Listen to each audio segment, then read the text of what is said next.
my job and all of the people that I work with, I'm really surprised at how much an open office floor plan has allowed me to bond with my coworkers who equally despise an open office floor plan. Fellow Toastmasters, let's discuss the genius idea of the open office. The momentum of the open office started to take hold in corporate America roughly 5 years ago. The notion is you take down every single wall in your office, take down every cubicle that allowed you any kind of private space, and you butt together a bunch of tables with chairs. And that's it. Not even really desks with drawers.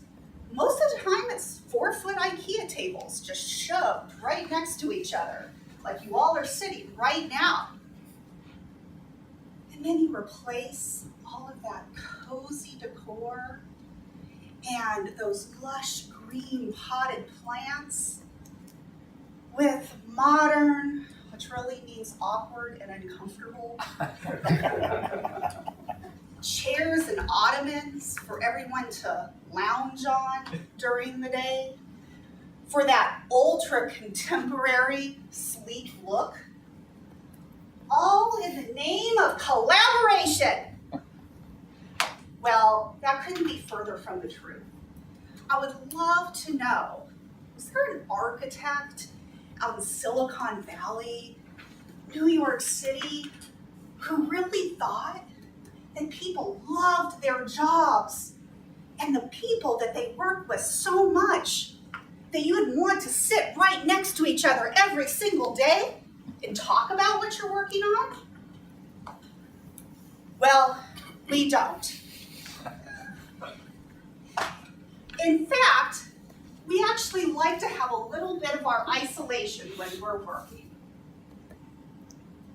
And half of the time, I think that I'm part of some crazy little science experiment where people put adults together in these glass rooms and see how much they can force them to put up with each other's annoying and awkward habits 8 days a week, 8 hours a day, 5 days a week.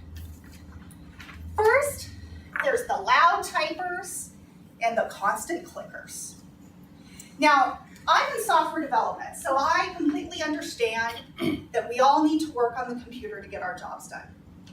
But I have this coworker that sits right next to me that types so loudly and smashes on her return key and spacebar that I can actually see my monitor shake. I've considered staying after work sometimes after she leaves and gluing little felt strips to her keyboard to just make it a little bit more quiet. But I think it'd be a waste of time. She would type right through that in less than a week.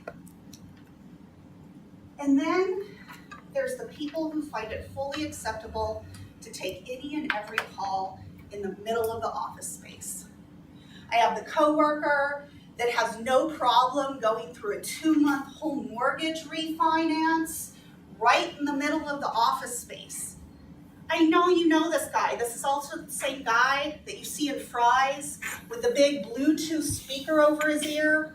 You can't tell if he's asking you a question, if he's talking on his phone, until you watch him go aisle to aisle, just taking instruction from his wife on which ingredients are in what and what to buy. When I see my coworkers stick in those earbuds, fire up that GoToMeeting right in the middle of everyone, I want to yell across my little table, get a room! But then I remember my open office floor plan doesn't have any rooms. And finally, there are the constant eaters.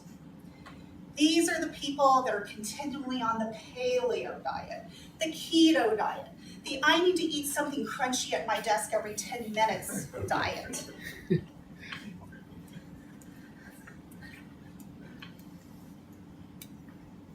There's the guy that cracks open roughly 6 dozen pistachios at his desk every day, drops it shell by shell in the plastic Solo cup on his desk. Then there's the coworker that slurps from her 3-gallon jug of water every single day.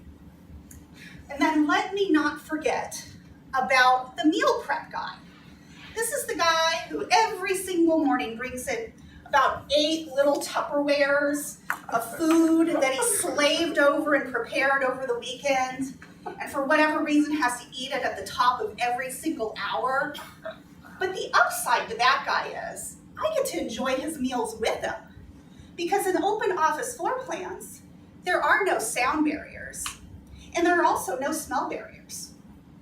So in the morning, a lot of times we enjoy his hard-boiled eggs, his microwaved bacon.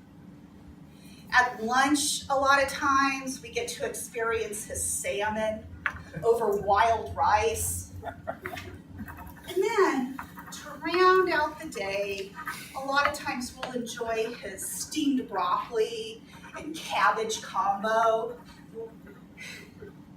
It's amazing, really. But actually, I would love to light maybe like a scented candle and keep it on my desk just to kind of like buffer a little bit of that smell away. Unfortunately, I think a loud typer next to me would knock it over. Open office floor plans are utterly the worst. Most days, unless I don't have my huge headphones on all day that have sound cancellation, I don't feel like I get a lot of meaningful work done. But I'm holding out hope. I'm patiently waiting until the next office trip. Office pods.